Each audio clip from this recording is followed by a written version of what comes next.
Good evening. Welcome. Thank you all for coming. I just want to start by saying I've been moved by the number of phone calls and emails I've received from people who are interested in this tribute, from a poet who read in the Elizabeth Bishop Memorial in 1979 in San Francisco, to a Brazilian professor of astronomy who had visited Bishop's house in Brazil. She's still winning readers and hearts. Before I begin, I would like to thank some people who made this event possible.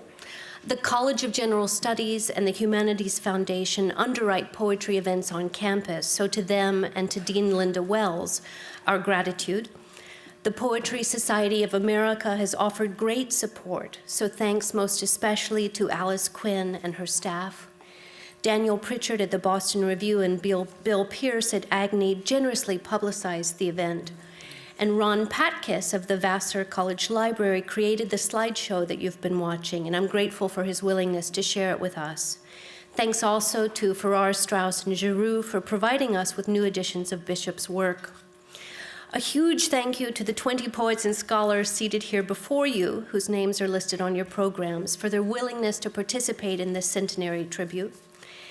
At BU, Professor Natalie McKnight deserves thanks for her assistance and support of all things poetry, as do Naomi Lomba-Gomes, Matt Durson, Tracy Nickerson, and Barbara Storella, all here at CGS. And I'm grateful to Jean Haidt of Barnes & Noble Bookstore, Nancy Mars of BU Productions, and the staff of Facilities and Catering who set this up before we arrived and will break it down after we left. Thank you to all. Let me tell you how the next 75 minutes will unfold. First, Jonathan Galassi, president and publisher of Farrar, Straus, and Giroux, will offer a few words to set the evening in motion. Then each of our speakers will speak in alphabetical order, reading a poem or some prose by Elizabeth Bishop. Let's welcome Jonathan Galassi. Thank you.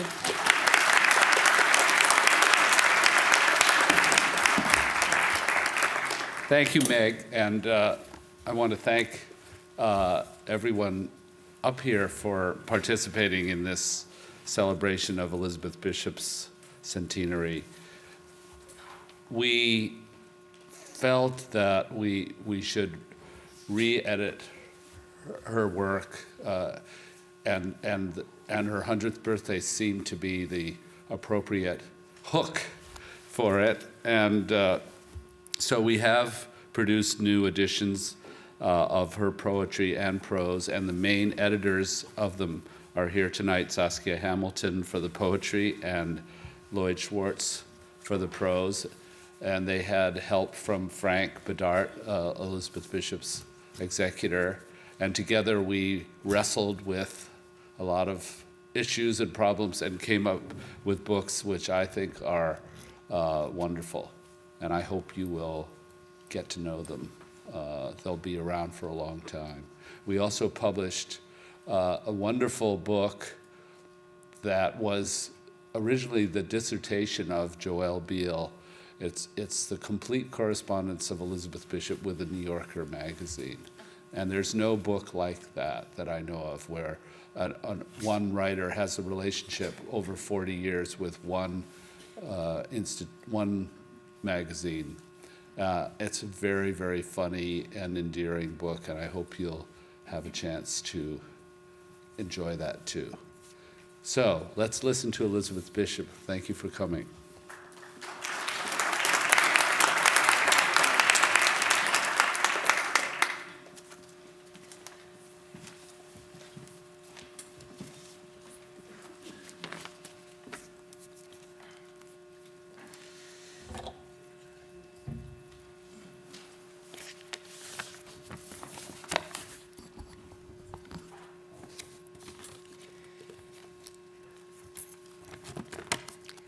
The Moose, for Grace Boomer Bowers.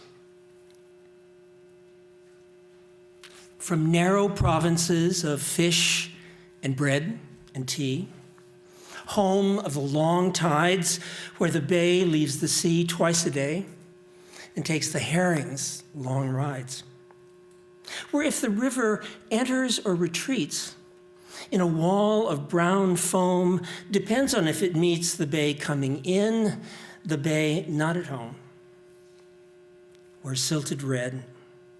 Sometimes the sun sets facing a Red Sea, and others veins the flats lavender, rich mud in burning rivulets. On red, gravelly roads, down rows of sugar maples, past clapboard farmhouses and neat clapboard churches, bleached, ridged as clamshells, past twin silver birches.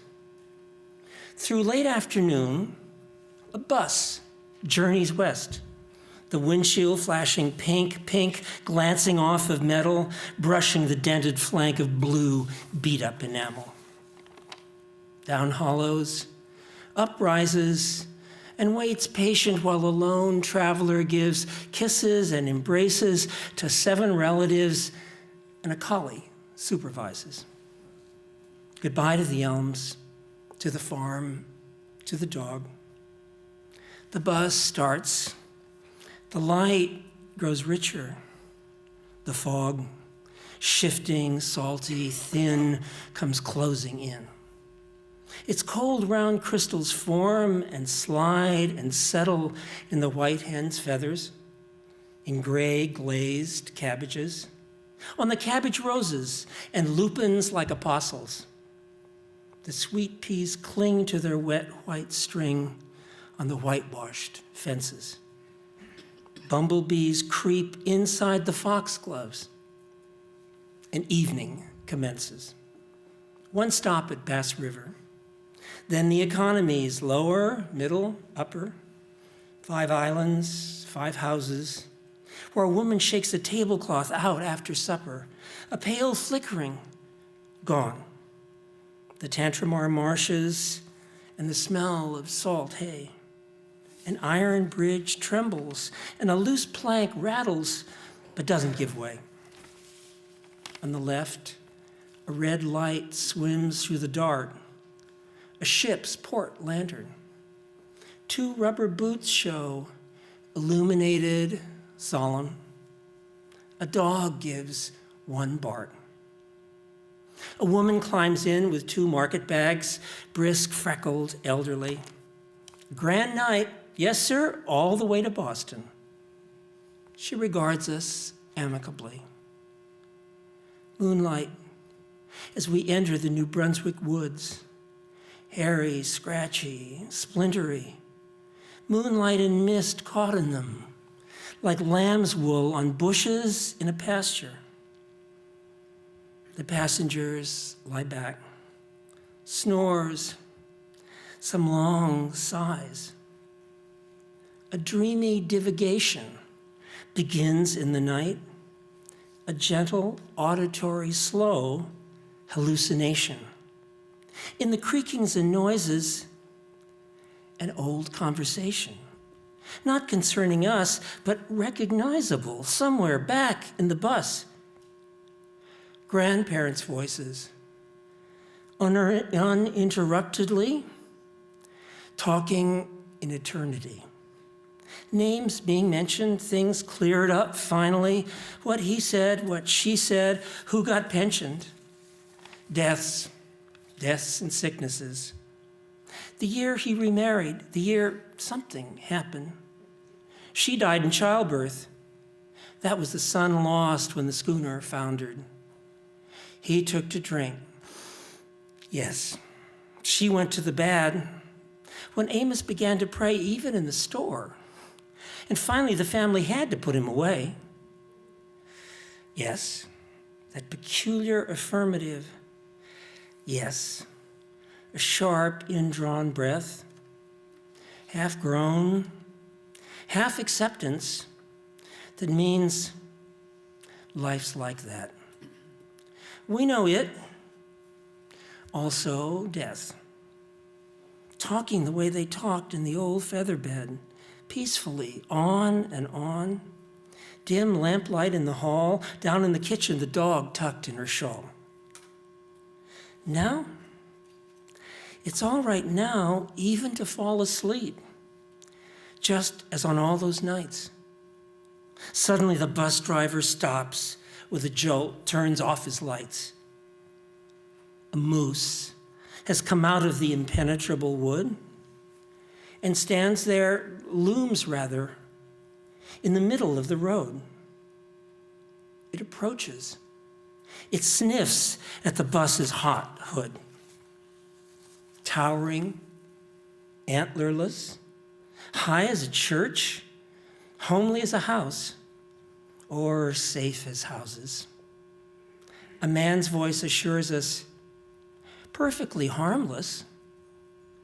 Some of the passengers exclaim in whispers, childishly, softly, sure are big creatures. It's awful plain.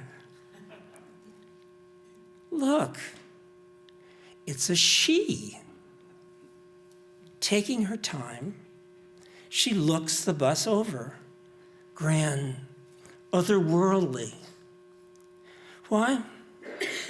Why do we all feel, this sweet sensation of joy? Curious creatures, says our quiet driver, rolling his R's. Look at that, would you? Then he shifts gears. For a moment longer, by craning backward, the moose can be seen on the moonlit macadam. Then there's a dim smell of moose, an acrid smell of gasoline.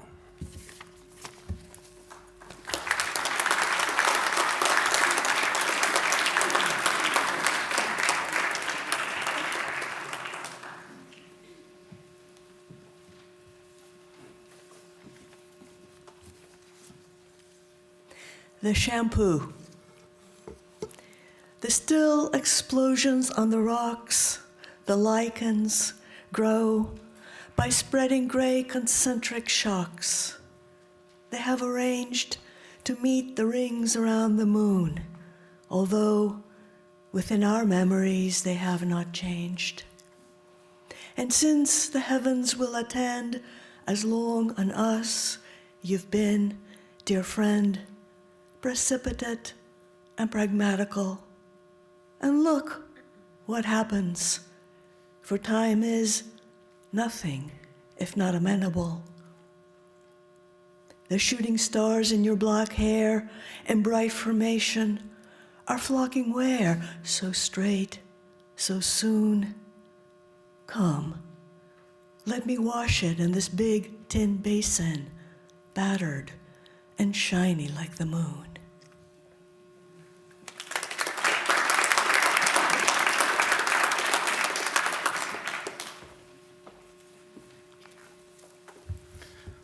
Filling station. Oh, but it is dirty. This little filling station, oil-soaked, oil-permeated to a disturbing overall black translucency. Be careful with that match. Father wears a dirty, oil-soaked monkey suit that cuts him under the arms, and several quick and saucy and greasy sons assist him. It's a family filling station, all quite thoroughly dirty. Do they live in the station? It has a cement porch behind the pumps, and on it a set of crushed and grease-impregnated wickerwork. On the wicker sofa, a dirty dog, quite comfy. Some comic books provide the only note of color, of certain color. They lie upon a big dim doily draping a tabaret, part of the set, beside a big hirsute begonia. Why the extraneous plant? Why the tabaret? Why, oh why, the doily? Embroidered in daisy stitch with marguerites, I think, and heavy with gray crochet. Somebody embroidered the doily. Somebody waters the plant, or oils it maybe.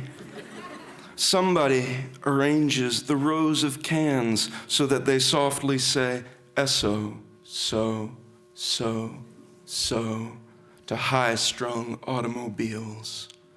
Somebody loves us all.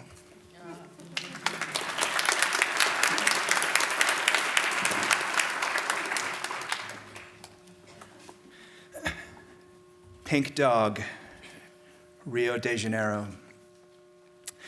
The sun is blazing and the sky is blue. Umbrellas clothe the beach in every hue. Naked, you trot across the avenue. Oh, never have I seen a dog so bare, naked and pink without a single hair. Startled, the passers-by draw back and stare. Of course, they're mortally afraid of rabies. You are not mad. You have a case of scabies, but look intelligent. Where are your babies? A nursing mother by those hanging teats.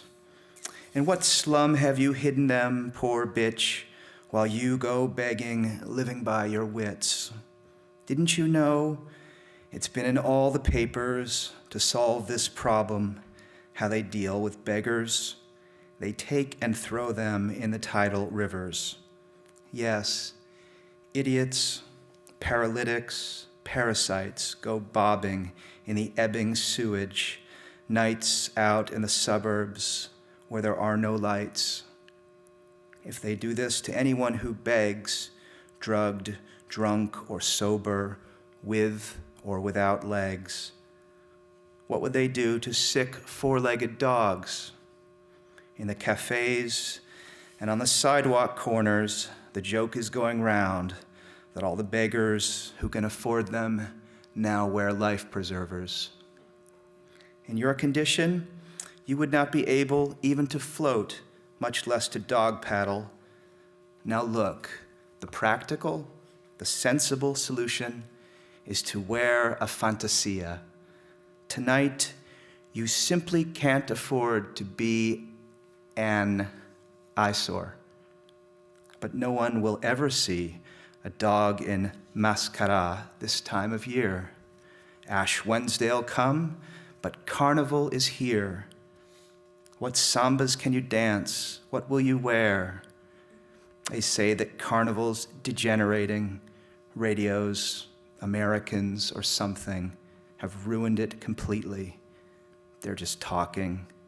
Carnival is always wonderful. A dipillated dog would not look well. Dress up, and dance at Carnival.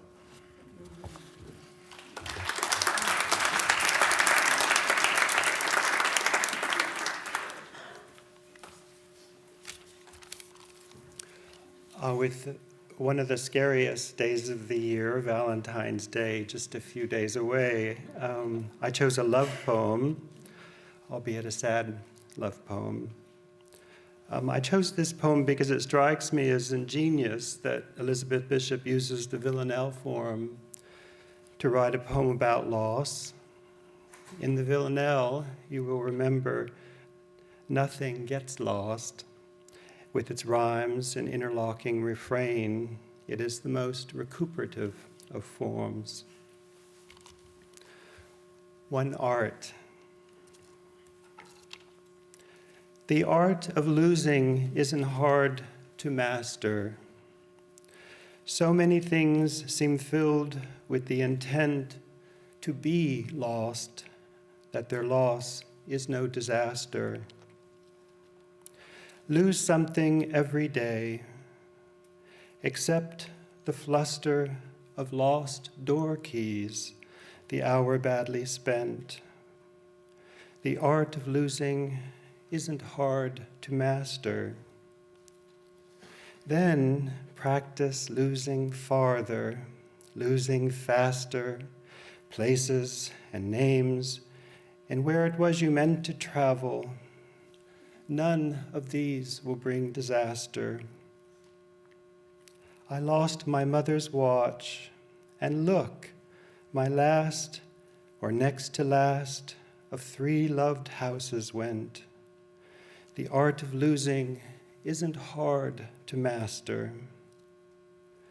I lost 2 cities, lovely ones, and vaster, some realms I owned, 2 rivers, a continent. I missed them, but it wasn't a disaster. Even losing you, the joking voice, a gesture I love, I shan't have lied. It's evident the art of losing's not too hard to master, though it may look like, write it like disaster.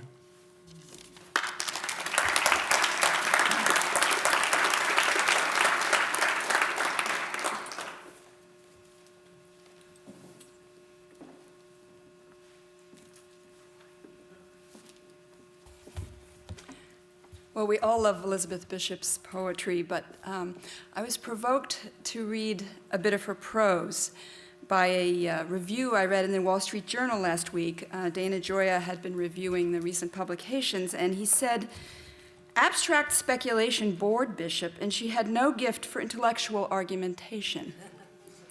And I thought, that's just not true.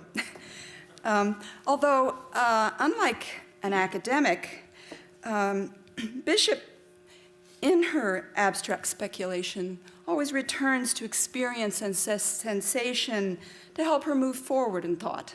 So I'm going to read a little piece of Times Andromedas. So this is Bishop, the college student. Thought it was appropriate for this event. One afternoon last fall, I was studying very hard, bending over my book, with my book to the light of the high double windows. Concentration was so difficult that I had dug myself a sort of little black cave into the subject I was reading, and there I burrowed and scratched like the Count of Monte Cristo, expecting heaven knows what sudden revelation. My own thoughts, conflicting with those of the book, were making such a wordy racket that I heard and saw nothing, until the page before my eyes blushed pink. I was startled, then realized that there must be a sunset at my back, and waited a minute, trying to guess the color of it from the color of the little reflection. As I waited, I heard a multitude of small sounds, and knew simultaneously that I had been hearing them all along, sounds high in the air, of a faintly rhythmic irregularity, yet resembling the retreat of innumerable small waves, lake waves rustling on sand. Of course, it was the birds going south.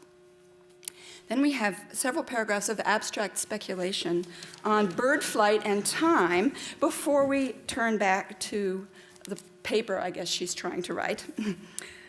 Although such comparisons are dangerous and all prove wrong if pushed very far, the flight of the birds did give me a sort of guess at what I felt about the time of certain novels, and could not make clear to myself. There was the actual time of flying and my recognition of it, just as there are literal time relationships in connection with novels and the reading of them. But infinitely more important was that impression the birds had given to me of having set up a time pattern of their own, of having brought down the very sky and fused it with them in an absorption in their own motions that left the other parts of the sky in the lower world to move at a quite different clock pace. And then I had seen them finally as not a unit of motion, but rather a static point of a system, an idea of the world's time, the migration idea, so that I could have said the whole thing stood quite still, or happened, to misuse the curious expression, in no time.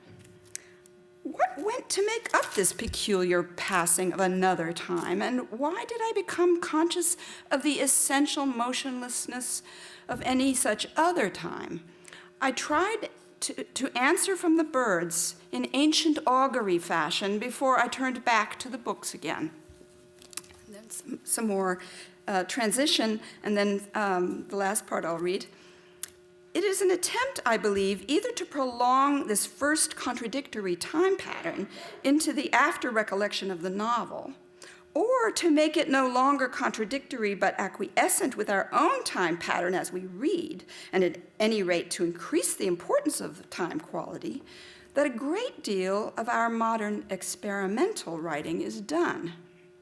We have the microcosmic pattern of the waves, attempting possibly both things at once.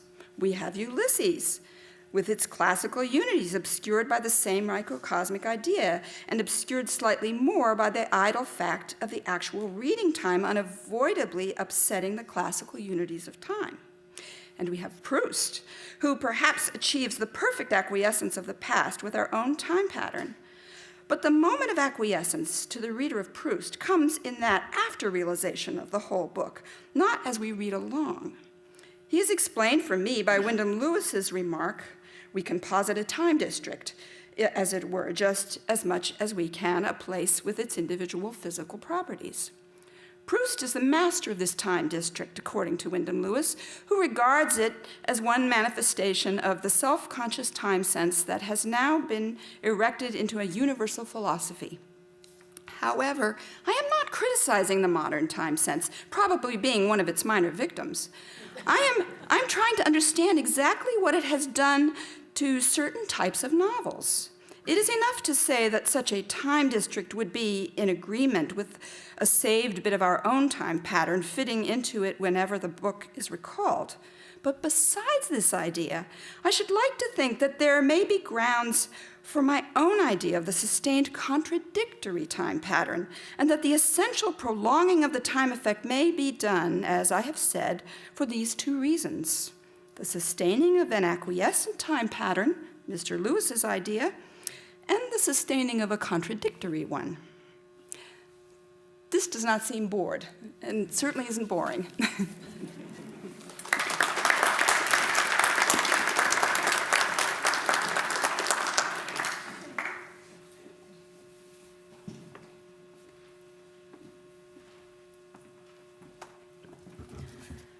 Squatters' children. On the unbreathing sides of hills they play, a speck-like girl and boy alone but near a speck-like house. The sun's suspended eye blinks casually, and then they wade gigantic waves of light and shade. A dancing yellow spot, a pup, attends them. Clouds are piling up. A storm piles up behind the house. The children play at digging holes. The ground is hard. They try to use one of their father's tools, a mattock with a broken haft the two of them can scarcely lift. It drops and clangs. Their laughter spreads effulgence in the thunderheads. Weak flashes of inquiry, direct as is the puppy's bark. But to their little soluble, unwarrantable arc, apparently the rain's reply consists of echolalia, and mother's voice, ugly as sin, keeps calling them to come in. Children, the threshold of the storm has slid beneath your muddy shoes. Wet and beguiled, you stand among the mansions you may choose out of a bigger house than yours, whose lawfulness endures. Its soggy documents retain your rights in rooms of falling rain.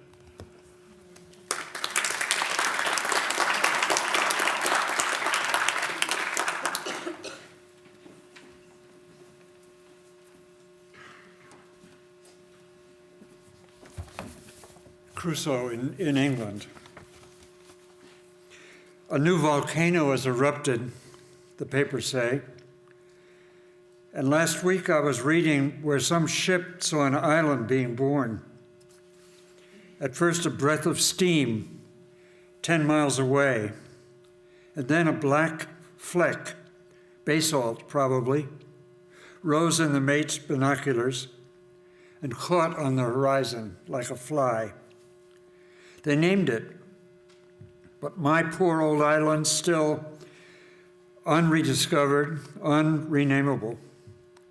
None of the books has ever got it right. Well, I had 52 miserable, small volcanoes I could climb with a few slithery strides. Volcanoes dead as ash heaps. I used to sit on the edge of the highest one and count the others standing up, naked and leaden, with their heads blown off. I'd think that if they were the size I thought volcanoes should be, then I had become a giant.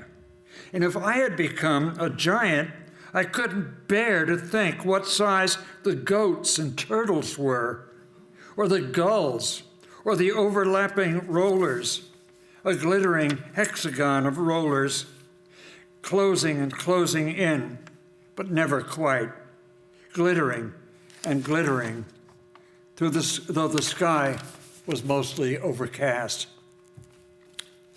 My island seemed to be a sort of cloud dump. All the hemisphere's leftover clouds arrived and hung above the craters. Their parched throats were hot to touch. Was that why it rained so much?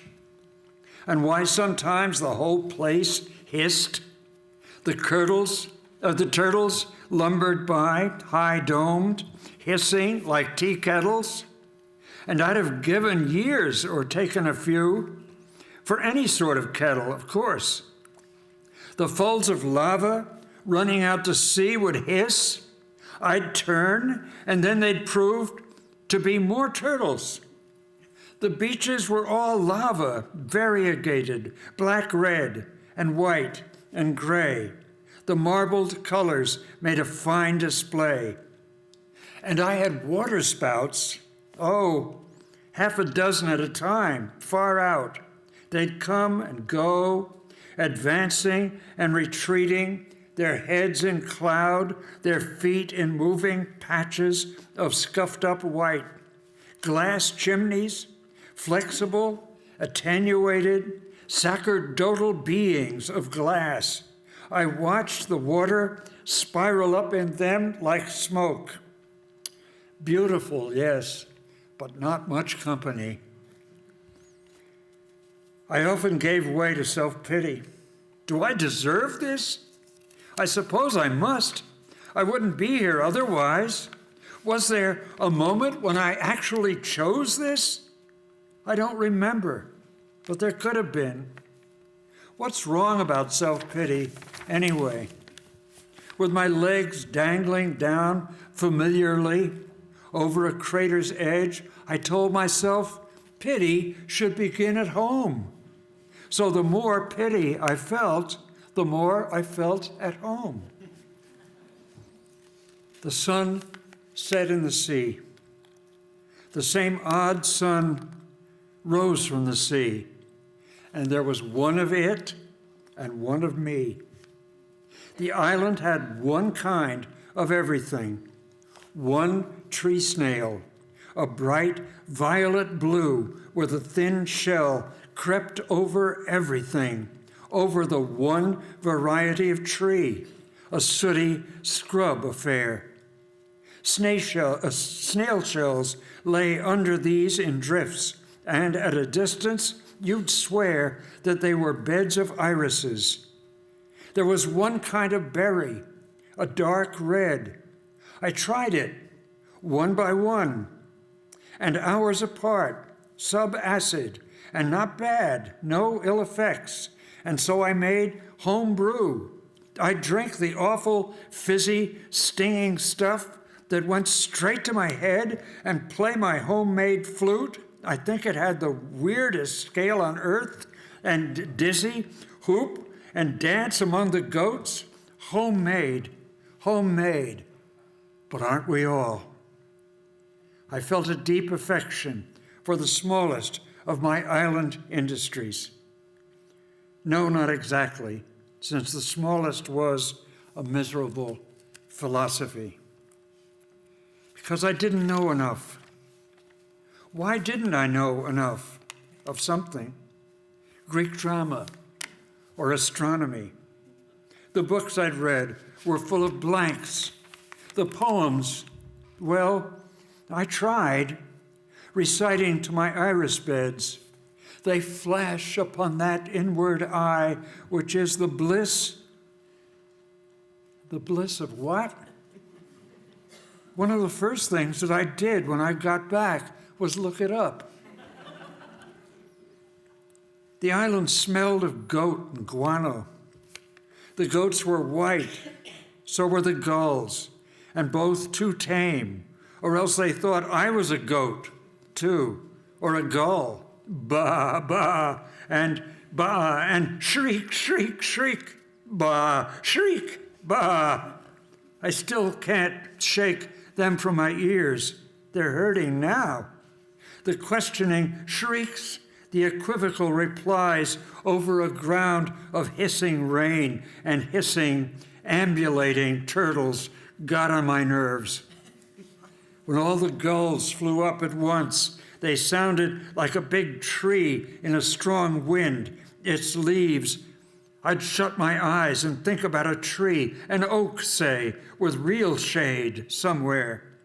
I'd heard of cattle getting island sick. I thought the goats were one billy goat would stand on the volcano I'd christened Mont d'Espoir or Mount Despair. I'd time enough to play with names and bleat and sniff the air. I'd grab his beard and look at him. His pupils, horizontal, narrowed up and expressed nothing, or a little malice. I got so tired of the very colors. One day I dyed a baby goat bright red with my red berries just to see something a little different. And then his mother wouldn't recognize him. Dreams were the worst. Of course, I dreamed of food and love, but they were pleasant rather than otherwise. But then I'd dream of things like slitting a baby's throat, mistaking it for a baby goat. I'd have nightmares of other islands stretching away from mine, infinities of islands, islands spawning islands, like frogs' eggs turning into pollywogs of islands, knowing that I had to live on each and every one eventually for ages, registering their flora, their fauna, their geography. Just when I thought I couldn't stand it, another minute longer, Friday came. Accounts of that have everything all wrong. Friday was nice. Friday was nice, and we were friends. If only he had been a woman. I wanted to propagate my kind, and so did he, I think, poor boy. He'd pet the baby goats sometimes and race with them or carry one around. Pretty to watch. He had a pretty body. And then one day they came and took us off. Now I live here, another island that doesn't seem like one, but who decides? My blood was full of them. My brain bred islands. But that archipelago had petered out. I'm old. I'm bored too, drinking my real tea, surrounded by uninteresting lumber. The knife there on the shelf, it reeked of meaning like a crucifix. It lived. How many years did I beg it, implore it not to break? I knew each nick and scratch by heart, the bluish blade, the broken tip, the lines of wood grain in the handle. Now, it won't look at me at all. The living soul has dribbled away. My eyes rest on it and pass on. The local museums asked me to leave everything to them, the flute, the knife, the shriveled shoes, my shedding goatskin trousers, moths have got in the fur, the parasol that took me such a time, remembering the way the ribs should go. It still will work, but folded up, looks like a plucked and skinny fowl. How can anyone want such things? And Friday, my dear Friday, died of measles 17 years ago come March.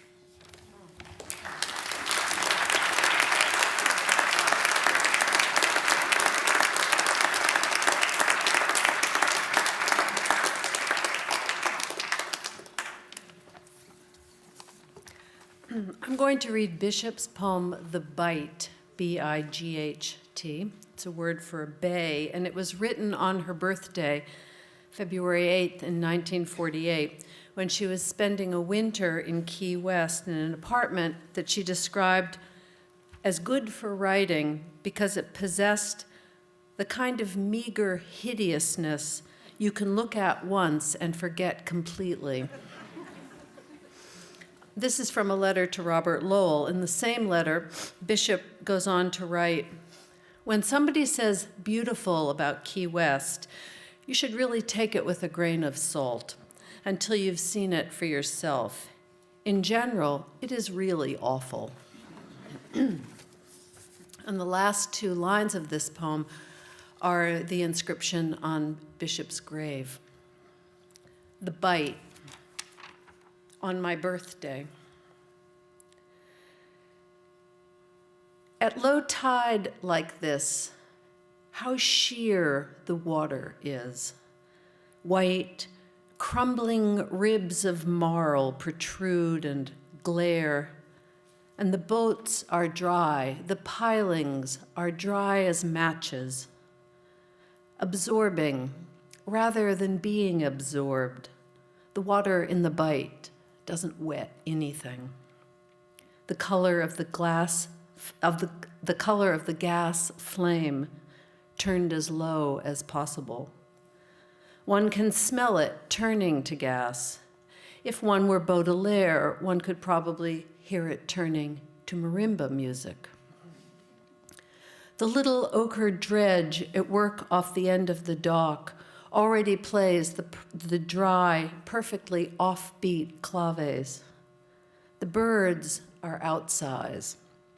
Pelicans crash into this peculiar gas, unnecessarily hard. It seems to me like pickaxes, rarely coming up with anything to show for it, and going off with humorous elbowings. Black and white man-of-war birds soar on impalpable drafts and open their tails like scissors on the curves or tense them like wishbones till they tremble. The frowsy sponge boats keep coming in with the obliging air of retrievers, bristling with jackstraw gaffs and hooks and decorated with baubles of sponges. There is a fence of chicken wire along the dock where glinting, like little plowshares, the blue-gray shark tails are hung up to dry for the Chinese restaurant trade. Some of the little white boats are still piled up against each other or lie on their sides, stove in, and not yet salvaged, if they ever will be, from the last bad storm, like torn open, unanswered letters. The Bite is littered with old correspondences. Click, click goes the dredge and brings up a dripping jawful of marl. All the untidy activity continues, awful but cheerful.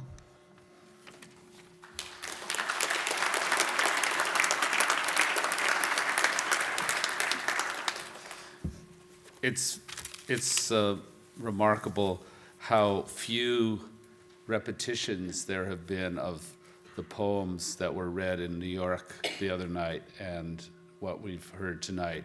We did hear Crusoe in England and The Bite, but otherwise we didn't hear any of these other wonderful poems. There's so many different aspects to Elizabeth Bishop's work that, and I want to extend that range by reading a a poem in a very different key from the others we've heard. It's called Letter to NY, to Louise Crane. And that's all I'll say about it. In your next letter, I wish you'd say where you are going and what you are doing. How are the plays, and after the plays, what other pleasures you're pursuing? Taking cabs in the middle of the night, driving as if to save your soul, where the road goes round and round the park, and the meter glares like a moral owl, and the trees look so queer and green standing alone in big black caves, and suddenly you're in a different place where everything seems to happen in waves, and most of the jokes you just can't catch, like dirty words rubbed off a slate, and the songs are loud but somehow dim, and it gets so terribly late. And coming out of the brownstone house to the gray sidewalk, the watered street, one side of the building rises with the sun, like a glistening field of wheat. Wheat, not oats, dear. I'm afraid if it's wheat, it's none of your sowing. Nevertheless, I'd like to know what you are doing and where you are going.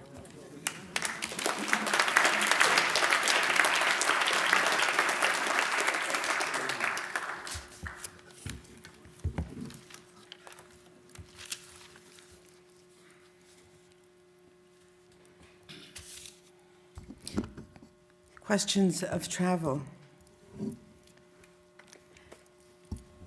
There are too many waterfalls here.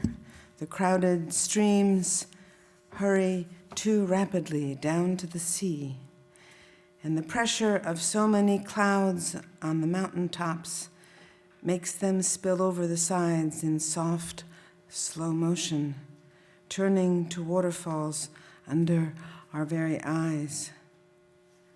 For if those streaks, those mile-long, shiny tear stains aren't waterfalls yet, in a quick age or so, as ages go here, they probably will be.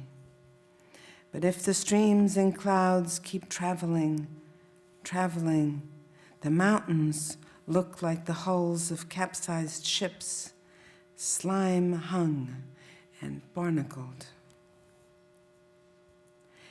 Think of the long trip home. Should we have stayed at home and thought of here? Where would we be today? Is it right to be watching strangers in a play in this strangest of theaters? What childishness is it that while there's a breath of life in our bodies, we are determined to rush to see the sun the other way round? The tiniest green hummingbird in the world? To stare at some inexplicable old stonework, inexplicable and impenetrable at any view, instantly seen and always, always delightful? Oh, must we dream our dreams and have them too? And have we room for one more folded sunset, still quite warm? But surely it would have been a pity not to have seen the trees along this road, really exaggerated in their beauty, not to have seen them gesturing like noble pantomimists robed in pink, not to have had to stop for gas and heard the sad two-noted wooden tune of disparate wooden clogs carelessly clacking over a grease-stained filling station floor.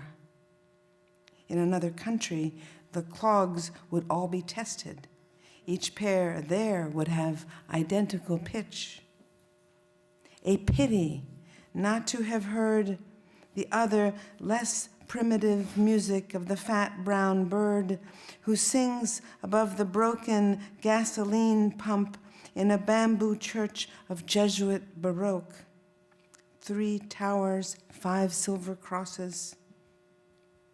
Yes, a pity not to have pondered, blurredly and inconclusively, on what connection can exist for centuries between the crudest wooden footwear and careful and finicky the whittled fantasies of wooden cages. Never to have studied history in the weak calligraphy of songbirds' cages. And never to have had to listen to rain so much like politicians' speeches, 2 hours of unrelenting oratory, and then a sudden golden silence in which the traveler takes a notebook, writes.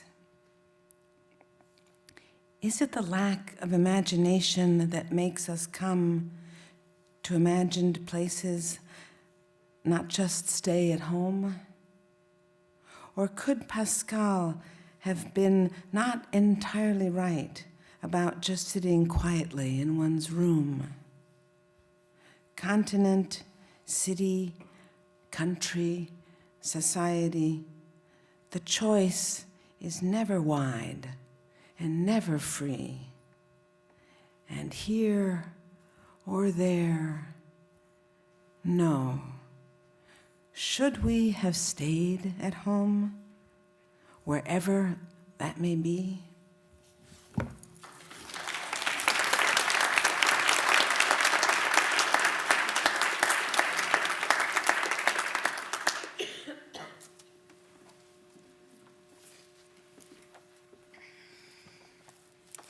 I have the honor of reading this perfect poem, Sandpiper.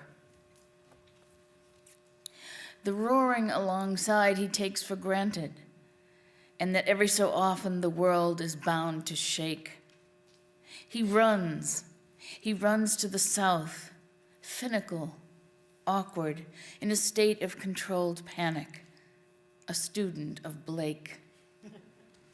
The beach hisses like fat. On his left, a sheet of interrupting water comes and goes and glazes over his dark and brittle feet. He runs straight through it, watching his toes, watching rather the spaces of sand between them, where no detail too small, the Atlantic drains rapidly backwards and downwards. As he runs, he stares at the dragging grains. The world is a mist, and then the world is minute and vast and clear. The tide is higher or lower. He couldn't tell you which. His beak is focused. He is preoccupied, looking for something. Poor bird, he is obsessed. The millions of grains are black, white, tan, and gray, mixed with quartz grains, rose, and amethyst.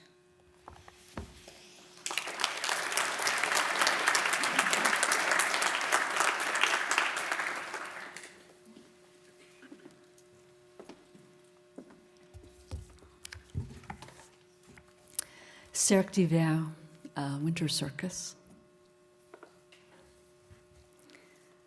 Across the floor flits the mechanical toy, fit for a king of several centuries back. A little circus horse with real white hair. His eyes are glossy black. He bears a little dancer on his back. She stands upon her toes and turns and turns. A slanting spray of artificial roses is stitched across her skirt and tinsel bodice. Above her head, she poses another spray of artificial roses. His mane and tail are straight from Curacao. He has a formal, melancholy soul. He feels her pink toes dangle toward his back along the little pole that pierces both her body and her soul and goes through his and reappears below under his belly as a big tin key. He canters 3 steps, then he makes a bow, canters again, bows on one knee, canters, then clicks and stops and looks at me. The dancer by this time has turned her back. He is the more intelligent by far. Facing each other rather desperately, his eyes like a star, we stare and say, well, we have come this far.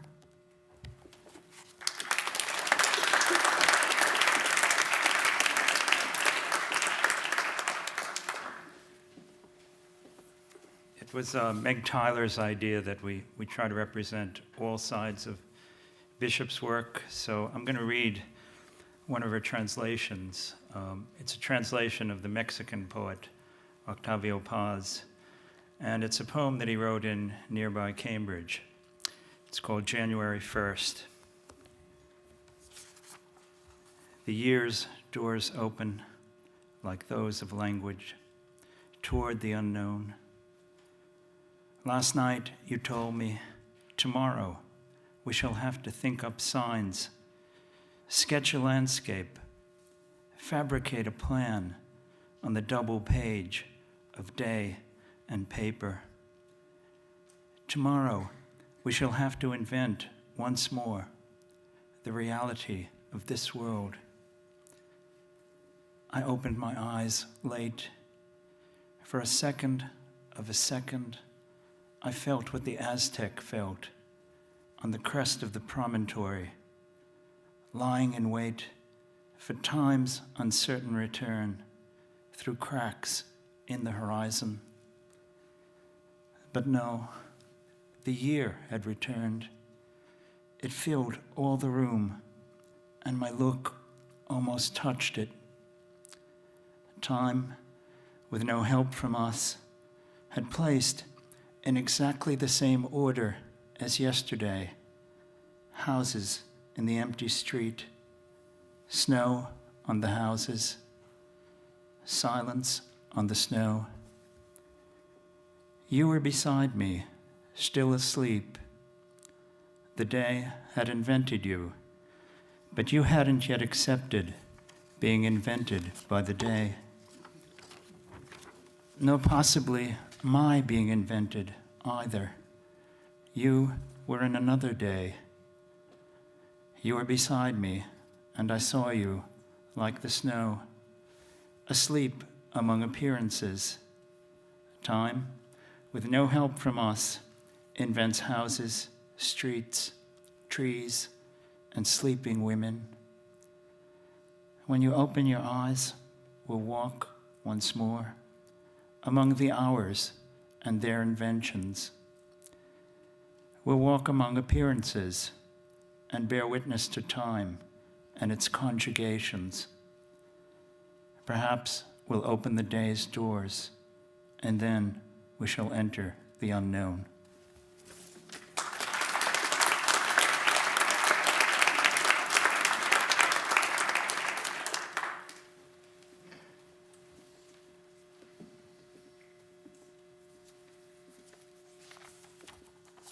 I'm going to read a poem called The End of March. And I just want to quote the first sentence or two of an early story of Bishop's called In Prison, because I think this poem it's the daydream that we have that's both desire for and dread of being utterly alone. So In Prison begins, I can scarcely wait for the day of my imprisonment. It is then that my life, my real life, will begin.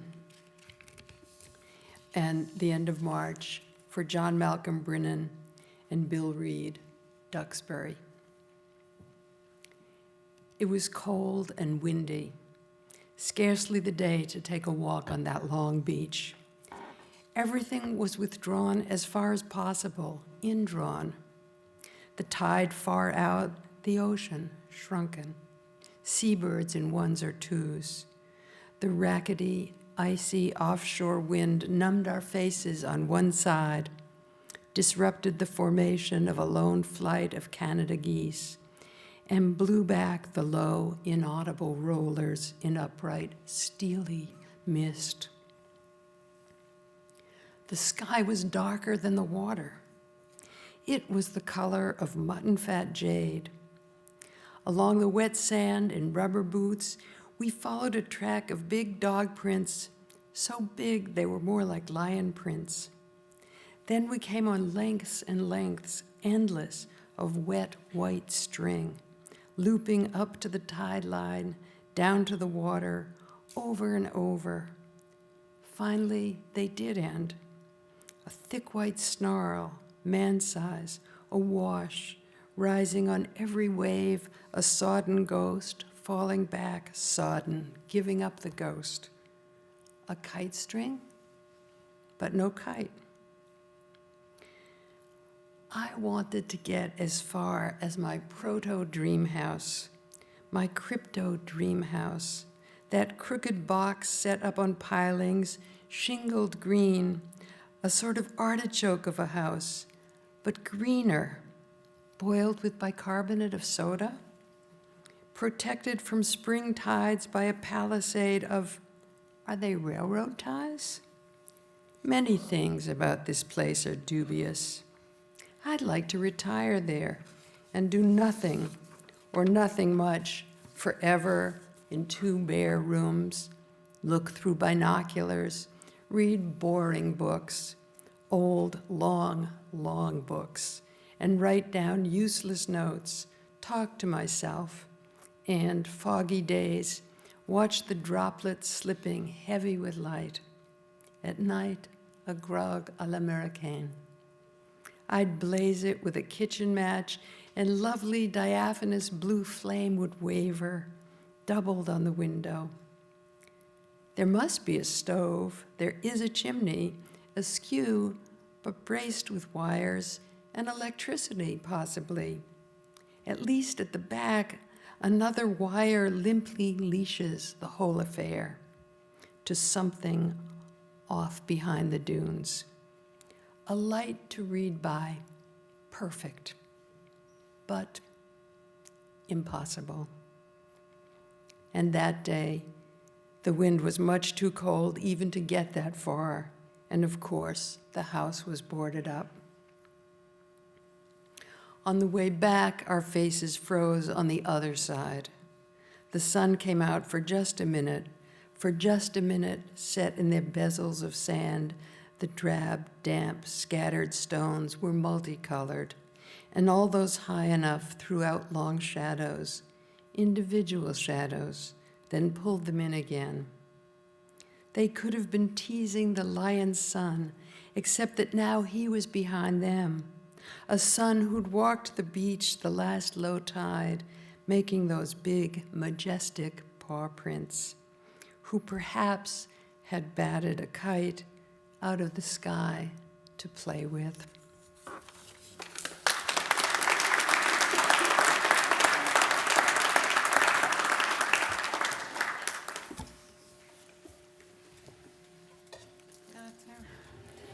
I'm going to read a few short entries from Elizabeth Bishop's journals, the first 4 from Cuttyhunk Island off the coast of New Bedford, Massachusetts, where she traveled with her friend Robert Seaver the summer after her graduation from Vassar, and the remainder from New York in the ensuing months. Mr. Van Woutenaer wanted to simplify life all the time. That's the fascination on an island. That is also why it is fun to be in a difficult situation for a few hours, in which you tie machinery together with string, cut fences, etc. On an island, you live all the time in this Robinson Crusoe atmosphere, making this do for that, and contriving and inventing. A poem should be made about making things in a pinch and how it looks sad when the emergency is over. The goats are so tame they allow you to hold their pointed chins in the palm of your hand and look into their beautiful yellow eyes. They are kept for pets and run along the stone walls. The kitten Mitzi feels like a handful of feathers, and the landlady's daughter tells me weighs 1 pound and a quarter. In the thick fog at night, 3 foghorns can be heard well, and more of them faintly, purring or whining.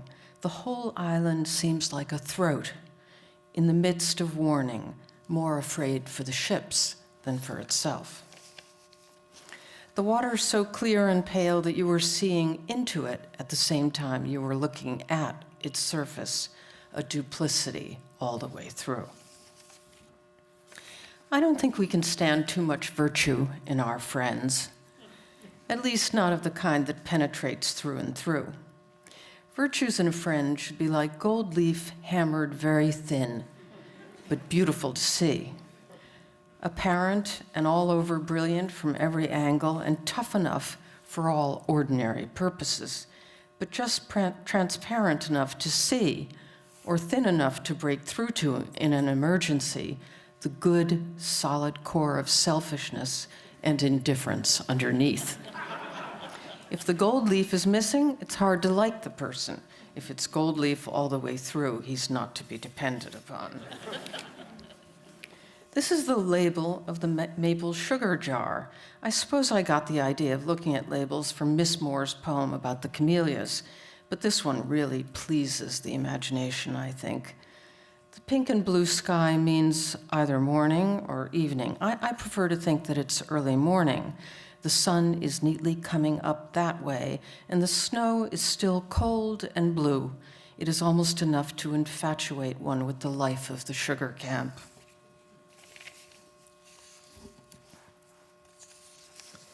My friendly circumstances, my good fortune, surround me so well and safely, and only I am wrong, inadequate.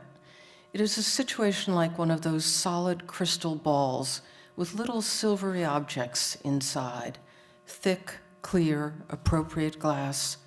Only the little object, me, is sadly flawed and shown off as inferior to its setting.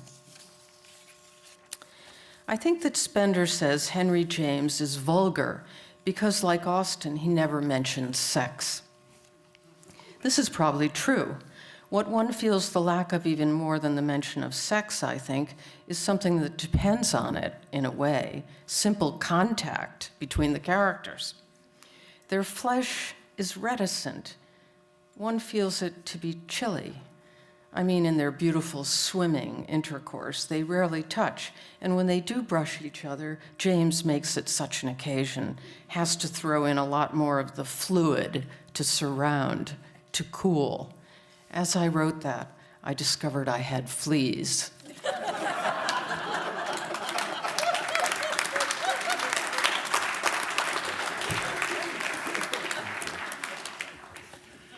I too have chosen prose. I'm going to read the first page of the story, The Sea and Its Shore. I just want to say 3 things quickly before that. The first is that she knew that it was absurd that poets felt themselves inherently superior to prose writers. Second, she knew that these were simply different systems of punctuation, with a great deal depending upon that, Shakespeare being the greatest prose writer in English. And she knew that poetry did not really have paragraphs. It has something which may claim the status of a paragraph, but a paragraph in prose will forever be different from any effect achievable in poetry because it is white space determined by the composer, not by the compositor. So that when line endings matter, paragraph endings cannot ever matter in the same way as they do within prose. Lastly, so I know I've gone beyond 2 and 3. Lastly, she knew that prose could accommodate quotations from poetry in a way that poetry cannot accommodate quotations from prose on the scale that would establish it as prose through paragraphs. These are very, very important. So her best prose, which we've heard lovely instances of, knows these things. the first page of The Sea and Its Shore. Once on one of our large public beaches, a man was appointed to keep the sand free from papers. For this purpose, he was given a stick or staff with a long polished wire nail set in the end. Since he worked only at night when the beach was deserted, he was also given a lantern to carry. The rest of his equipment consisted of a big wire basket to burn the papers in, a box of matches for setting fire to them, and a house. This house was very interesting. It was of wood with a pitched roof about 4 by 4 by 6 feet, set on pegs stuck in the sand. There was no window, no door set in the door frame, and nothing at all inside. There was not even a broom, so that occasionally our friend would get down on his knees and with his hands brush out the sand he had tracked in. When the wind along the beach became too strong or too cold, or when he was tired or when he wanted to read, he sat in the house. He either let his legs hang over the doorsill or doubled them up under him inside. As a house, it was more like an idea of a house than a real one. It could have stood at either end of a scale of ideas of houses. It could have been a child's perfect playhouse or an adult's ideal house, since everything that makes most houses nuisances had been done away with. It was a shelter, but not for living in, for thinking in. It was to the ordinary house what the ceremonial thinking cap is to the ordinary hat. Of course, according to the laws of nature, a beach should be able to keep itself clean as cats do. We have all observed the moving waters at their priest-like task of pure ablution round Earth's human shore. But the tempo of modern life is too rapid. Our presses turn out too much paper covered with print, which somehow makes its way to our seas and their shores, for nature to take care of herself. So Mr. Boomer, Edwin Boomer, might almost be said to have joined the priesthood.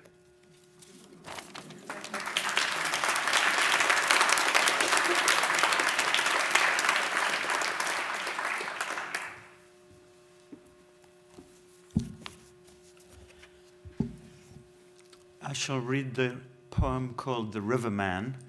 It has a brief prefatory prose paragraph.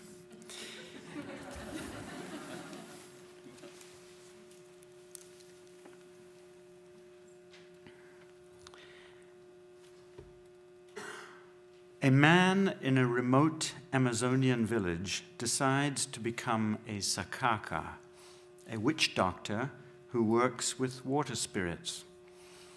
The river dolphin is believed to have supernatural powers. Luandinha is a river spirit associated with the moon. And the pirarucu is a fish weighing up to 400 pounds. These and other details on which this poem is based are from Amazon Town by Charles Wagley. The Riverman. I got up in the night, for the dolphin spoke to me. He grunted beneath my window, hid by the river mist, but I glimpsed him, a man like myself. I threw off my blanket, sweating. I even tore off my shirt. I got out of my hammock and went through the window, naked. My wife slept and snored. Hearing the dolphin ahead, I went down to the river, and the moon was burning bright as the gasoline lamp mantle with the flame turned up too high, just before it begins to scorch. I went down to the river. I heard the dolphin sigh as he slid into the water. I stood there listening till he called from far outstream. I waded into the river, and suddenly a door in the water opened inward, groaning a little, with water bulging above the lintel. I looked back at my house, white as a piece of washing forgotten on the bank, And I thought once of my wife, but I knew what I was doing. They gave me a shell of cachaça and decorated cigars. The smoke rose like mist through the water, and our breaths didn't make any bubbles. We drank cachaça and smoked the green cheroots. The room filled with gray-green smoke, and my head couldn't have been dizzier. Then, a tall, beautiful serpent in elegant white satin, with her big eyes green and gold, like the lights on the river steamers. Yes, Luandinha, none other, entered and greeted me. She complimented me in a language I didn't know. But when she blew cigar smoke into my ears and nostrils, I understood, like a dog. Although I can't speak it yet. They showed me room after room and took me from here to Belém and back again in a minute. In fact, I'm not sure where I went, but miles under the river. 3 times now I've been there. I don't eat fish anymore. There is fine mud on my scalp, and I know from smelling my comb that the river smells in my hair. My hands and feet are cold. I look yellow, my wife says, and she brews me stinking teas I throw out behind her back. Every moonlit night, I'm to go back again. I know some things already, but it will take years of study. It is all so difficult. They gave me a mottled rattle and a pale green coral twig and some special weeds like smoke. They're under my canoe. When the moon shines on the river, oh, faster than you can think it, we travel upstream and downstream. We journey from here to there, under the floating canoes, right through the wicker traps. When the moon shines on the river and Luandinha gives a party. 3 times now I've attended.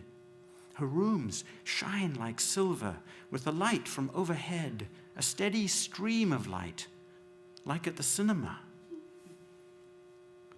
I need a virgin mirror no one's ever looked at, that's never looked back at anyone, to flash up the spirit's eyes and help me recognize them. The storekeeper offered me a box of little mirrors, but each time I picked one up, a neighbor looked over my shoulder, and then that one was spoiled. Spoiled, that is, for anything but the girls to look at their mouths in, to examine their teeth and smiles. Why shouldn't I be ambitious? I sincerely desire to be a serious sakaka, like Fortunato Pombo or Lucio or even the great Joaquim Sakaka. Look, it stands to reason that everything we need can be obtained from the river. It drains the jungles. It draws from trees and plants and rocks from half around the world. It draws from the very heart of the earth the remedy for each of the diseases. One just has to know how to find it. But everything must be there, in that magic mud, beneath the multitudes of fish, deadly or innocent, the giant pirarucus, the turtles and crocodiles, tree trunks and sunk canoes, with the crayfish, with the worms with tiny electric eyes turning on and off and on. The river breathes in salt and breathes it out again, and all is sweetness there in the deep, enchanted silt. When the moon burns white and the river makes that sound like a primus pumped up high, that fast high whispering like 100 people at once, I'll be there below. As the turtle rattle hisses and the coral gives the sign, traveling fast as a wish with my magic cloak of fish, swerving as I swerve, following the veins, the river's long, long veins, to find the pure elixirs. Godfathers and cousins, your canoes are over my head. I hear your voices talking. You can peer down and down, or dredge the river bottom, but never, never catch me. When the moon shines, and the river lies across the earth and sucks it like a child, then I will go to work to get you health and money. The dolphin singled me out. Luandina seconded it.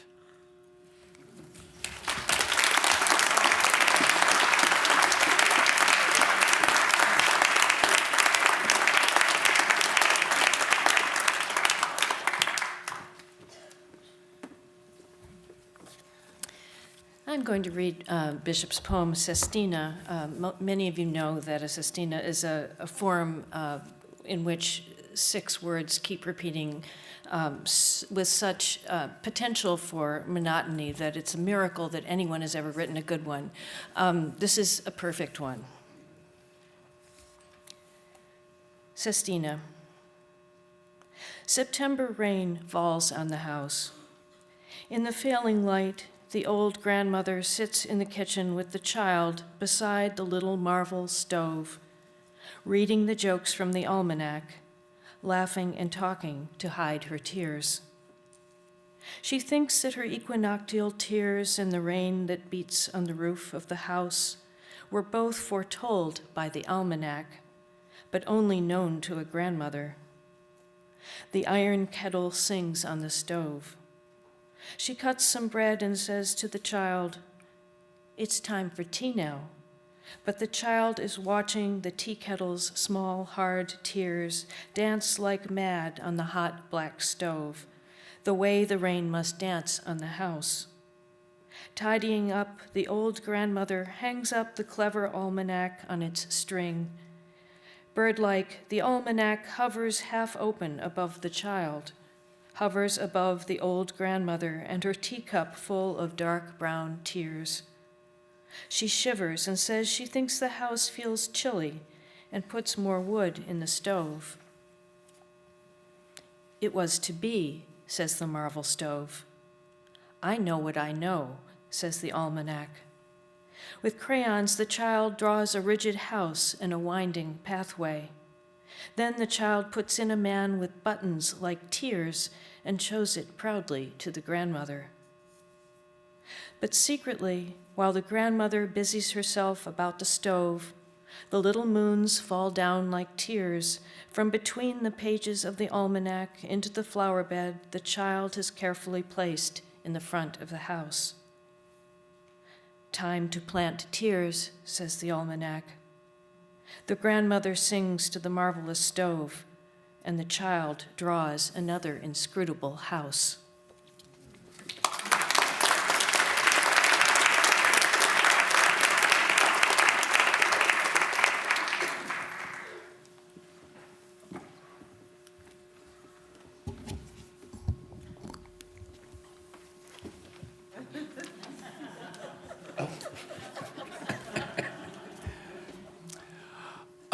The poem the poem I'm going to read tonight, I first heard in a telephone booth in a shopping mall in Santa Fe. I was spending the summer there, and I was keeping in regular touch with Frank Bedard, who was in Cambridge. And Frank said, "Have you seen this week's New Yorker?" And I hadn't. And he said, "There's a wonderful new poem in it by Elizabeth Bishop. Can I read it to you?" Sure. And he read me the poem. And at the end of the reading, there I was in this telephone booth in a shopping mall in Santa Fe, in tears. I think not only because I was so moved by the poem, but because I just felt so lucky to be in a world where a great new poem by Elizabeth Bishop could come into existence.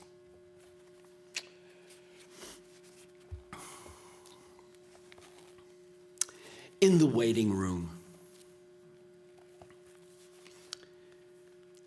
In Worcester, Massachusetts, I went with Aunt Consuelo to keep her dentist's appointment and sat and waited for her in the dentist's waiting room.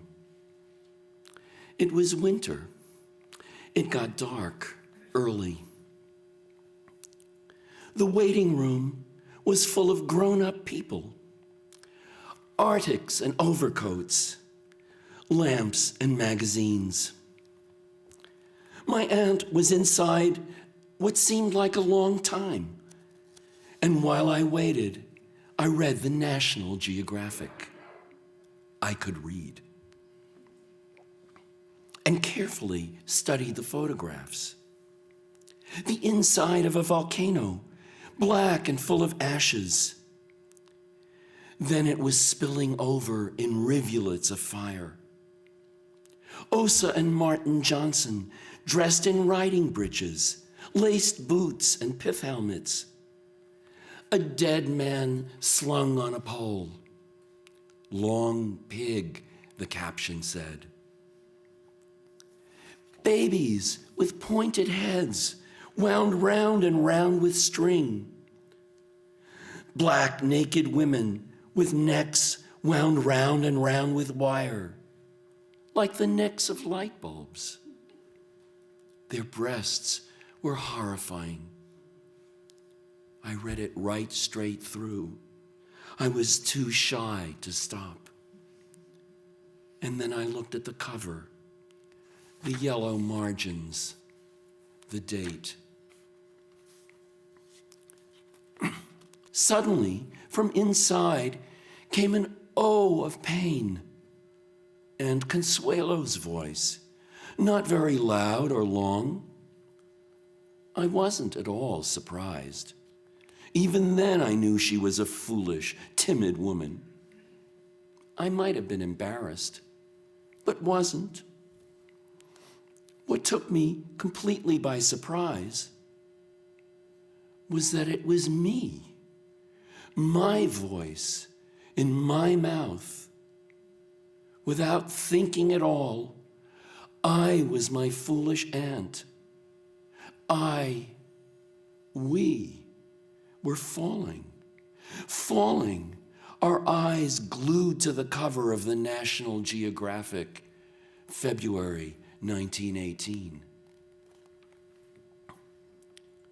I said to myself, 3 days and you'll be 7 years old. I was saying it to stop the sensation of falling off the round, turning world into cold, blue-black space. But I felt, you are an I. You are an Elizabeth. You are one of them. Why should you be one too? I scarcely dared to look to see what it was I was. I gave a sidelong glance. I couldn't look any higher. At shadowy gray knees, trousers and skirts and boots, and different pairs of hands lying under the lamps. I knew that nothing stranger had ever happened, that nothing stranger could ever happen. Why should I be my aunt, or me, or anyone?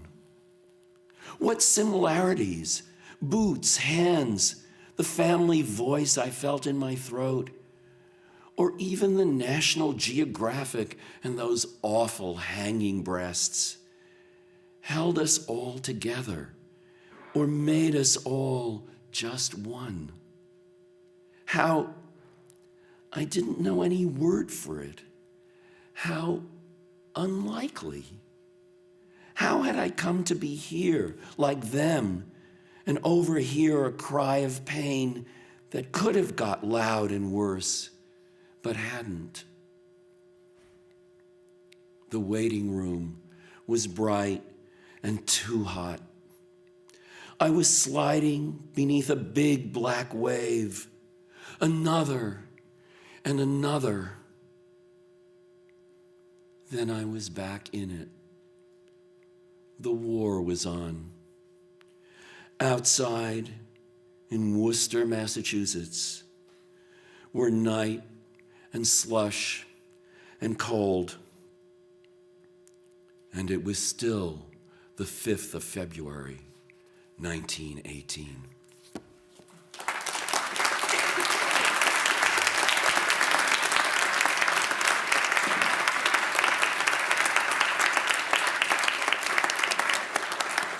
Thank you. Thank you for those readings. I don't think I've ever heard so many poems I love by all the voices I love deeply. Thank you. Please join us for a reception in the room behind the auditorium. I know it's cold in here. There's wine in there. Thank you.